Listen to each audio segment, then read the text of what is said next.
Assalamualaikum warahmatullahi wabarakatuh. Salam Om Swastiastu, Namo Buddhaya, salam kebajikan untuk kita semua. Yang terhormat Ibu Eka, selaku dosen pengampu mata kuliah kebijakan kependudukan, dan teman-temanku sekalian yang saya banggakan. Di sini saya Sidik Agung Purnomo dengan NPM 223515516013.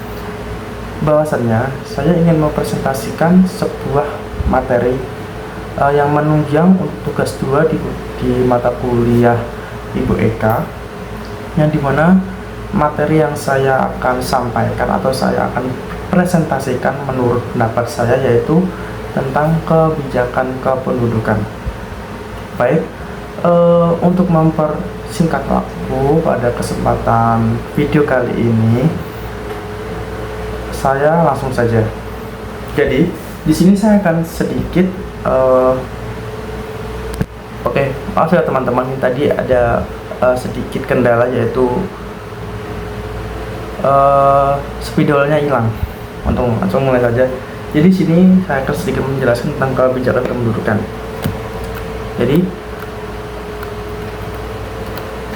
Jadi untuk definisi, jadi dari kebijakan kependudukan itu ada sebuah definisi dari kebijakan kependudukan, yaitu definisinya adalah kebijakan kependudukan adalah kebijakan yang ditujukan untuk mengatur atau untuk mempengaruhi besar komposisi, distribusi, dan tingkat pengembangan kebijakan. Nah, untuk mengingat yang menonton video, alangkah baiknya saya ingin menulis tentang definisi kebijakan kependudukan. Jadi kebijakan kependudukan adalah kebijakan kependudukan, yaitu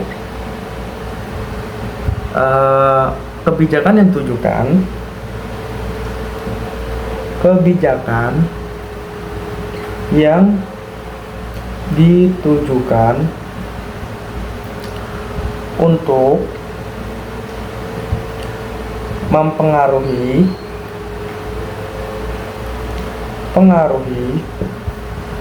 besar komposisi, sisi, dan tingkat perkembangan kependudukan.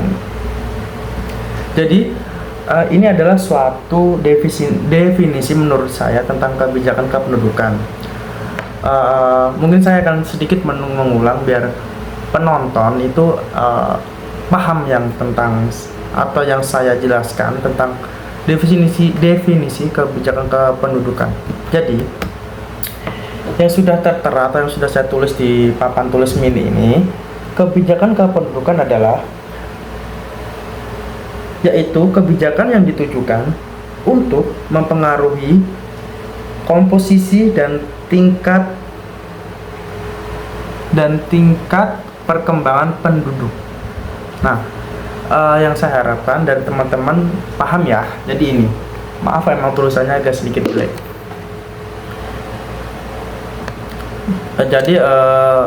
Oke, next. Untuk selanjutnya ada, jadi di dalam kebijakan kependudukan itu adalah, jadi dalam kebijakan kependudukan itu ada dua jenis, yaitu kebijakan secara makro dan kebijakan secara mikro. Baik, untuk secara makro, kebijakan kependudukan secara makro itu adalah problem kependudukan adalah masalah kuantitas dan masalah kualitas. Langsung kita jelaskan lagi secara makro. Tadi makro menjelaskan bahwa kebijakan adalah masalah kuantitas dan kualitas. Yang pertama ada kuantitas. Nah, kuantitas itu adalah isu pertumbuhan penduduk atau populasi growth, atau tingkat kelahiran atau fertility, dan tingkat kematian atau mortality.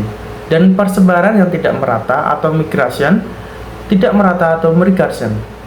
Itu menurut masalah kuantitas. Jadi untuk yang kedua itu ada masalah menurut kualitas. Kita tulis ya, kualitas. Jadi menurut kualitas adalah derajat kesehatan atau health, pendidikan atau education, atau kualitas hidup, kebebasan dan sebagainya. Mungkin saya akan sedikit menulis tentang secara singkat-singkatnya saja ya. Yang pertama itu ada derajat. Yang kedua itu ada pendidikan. Yang ketiga itu ada kualitas hidup. Nah, jadi perbedaan yang saya tangkap dari masalah kuantitas dan kualitas itu terletak pada bidang yang dia tangani. Kalau yang kualitas itu adalah yang pertama ada pertumbuhan penduduk, tingkat kelahiran dan migration. Sedangkan kualitas itu dia kayak menjalankan suatu program yang dimana tentang kesehatan, pendidikan, dan kualitas hidup. Baik, untuk selanjutnya ada 2 dimensi. Jadi dari kebijakan pendudukan itu ada 2 dimensi. Yang pertama ada dimensi demografi. Oke, kita tulis ya. Yang pertama ada demografi. Mungkin dari teman-teman ada yang mengetahui tentang apakah itu demografi. Demografi adalah komposisi atau distribusi dan mobilitas penduduk dan dimensi sosial. Jadi demografi itu adalah pertumbuhan, komposisi, distribusi dan mobilitas penduduk. Kita tulis. Yang pertama itu ada pertumbuhan, ada komposisi, yang ketiga ada distribusi. Nah, ini macam-macam dari dimensi demografi. Ya, yang kedua ada dimensi, mungkin saya akan sedikit samping aja ya teman-teman. Kita belah tengah. Yang kedua ada dimensi dimensi sosial. Jadi dimensi gedean ya. Ya, dimensi sosial, teman-teman ya. Oke, saya kasih pikir dimensi sosial. Saya singkat aja. Dimensi sosial. Jadi dimensi sosial itu terdiri dari ekonomi, politik, dan ekologi yang merupakan pendidikan, kesehatan, kebebasan, kualitas hidup, ketenaga kerjaan, dan sebagainya. Kita tulis saja teman-teman ya. Jadi ada dimensi sosial. Yang pertama ada dimensi sosial. Itu terdiri dari ada politik. Yang kedua ada ekologi pendidikan.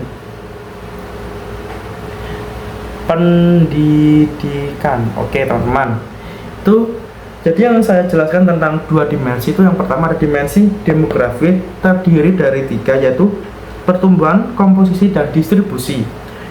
Yang kedua ada dimensi sosial, itu terdiri dari dimensi politik, ekonomi, dan pendidikan. Oke, selanjutnya jenis-jenis kebijakan kependudukan. Jenis-jenis, kita garis bawahi jenis-jenis kebijakan kependudukan. Baik teman-teman, untuk selagi papan saya penuh, saya ingin menghapus, jadi akan makan waktu. Tadi saya ingin melanjutkan ke materi tentang jenis-jenis kebijakan kependudukan. Kita hapus semua ya teman-teman. Ada jenis-jenis kebijakan kependudukan. Jenis kebijakan kependudukan. Nah, jadi di sini jenis-jenis kebijakan kependudukan itu menurut para ahli banyak sekali yang mengutarakan atau membuat definisi. Mungkin saya akan menjelaskan 3 saja ya teman-teman. Jadi jenis-jenis kebijakan kependudukan yang pertama adalah kebijakan kependudukan dapat dilakukan secara langsung dan secara tidak langsung. Oke. Sama secara langsung dan tidak langsung. Nah, saya ulangi. Jadi jenis-jenis kebijakan kependudukan itu bisa dilakukan secara langsung dan tidak langsung.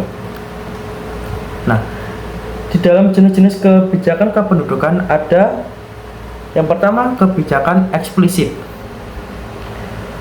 Kebijakan eksplisit adalah pernyataan atau dokumen undang-undang seperti Perpu, Perpres, dan Permen yang dibuat undang-undang Perpu, Perpres, dan Permen yang dibuat pemerintah pusat yang menyangkut tentang rencana untuk mempengaruhi pertumbuhan penduduk dan mungkin juga distribusinya. Oke, kita tulis eksplisit. Jadi dalam eksplisit dia menjelaskan bahwa pernyataan atau dokumen yang menyangkut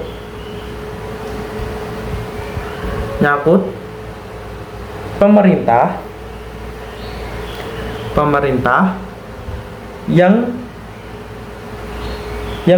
ditujukan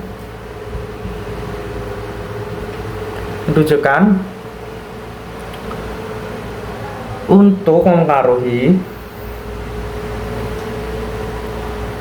mempengaruhi pertumbuhan penduduk.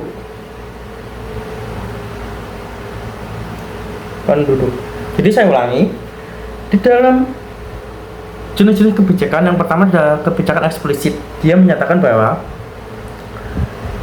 dokumen adalah suatu pernyataan atau dokumen undang-undang yang dibuat oleh pemerintah yang ditujukan untuk mempengaruhi pertumbuhan penduduk. Nah, di sini ada kebijakan eksplisit secara hukum. Hukum dia menjelaskan bahwa hukum, peraturan, dan sejenisnya yang meskipun tidak dikeluarkan khusus untuk mempengaruhi pertumbuhan, komposisi, dan distribusi penduduk, namun memiliki pengaruh terhadap hal tersebut. Nah, apa kalian paham? Saya kira paham ini soalnya sudah ada di materi ya teman-teman. Jadi untuk selanjutnya di sini ada, jadi gini teman-teman, dari jenis-jenis kebijakan kependudukan itu ada dua metode. Yang pertama ada PRP dan PIP. Nah, saya jelaskan teman-teman sedikit. Yang pertama ada PRP. Dia menjelaskan bahwa kebijakan yang diperlukan dalam bidang kesehatan, pendidikan, pangan, dan ketenaga kerjaan. Jadi PRP itu mungkin suatu kebijakan yang ditujukan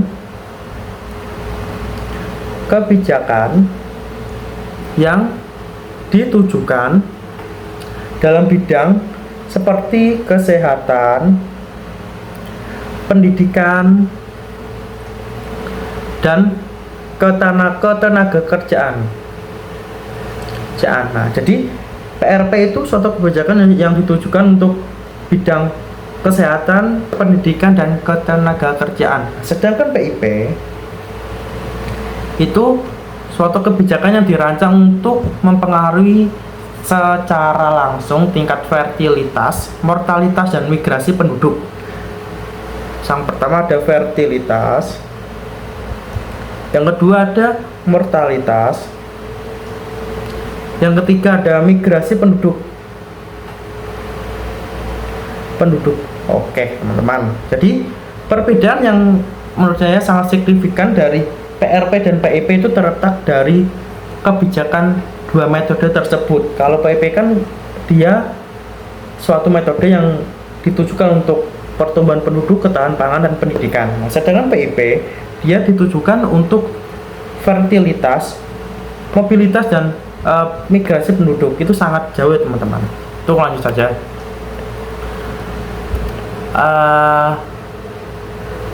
Jadi mungkin saya akan teman-teman, saya sudah menjelaskan banyak. Ini akan sedikit penutupan dari presentasi melalui video kali ini saya. Jadi secara umum atau kesimpulannya yang telah saya tujukan, jadi kebijakan kependudukan itu ditujukan untuk melindungi atau memberikan kemungkinan bagi tiap-tiap orang untuk memberikan kebebasan. Kebijakan harus diarahkan untuk meningkatkan kualitas hidup penduduk itu sendiri. Jadi yang pertama ada melindungi, yang kedua ada kebebasan, yang ketiga akan kualitas atau up kualitas. Nah, mungkin sekian presentasi dari saya. Ini adalah sedikit gambaran tentang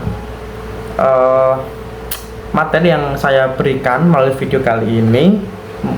Semoga yang menonton video bisa mengerti dengan presentasi saya pada sore hari ini. Sekian, terima kasih. Wassalamualaikum warahmatullahi wabarakatuh.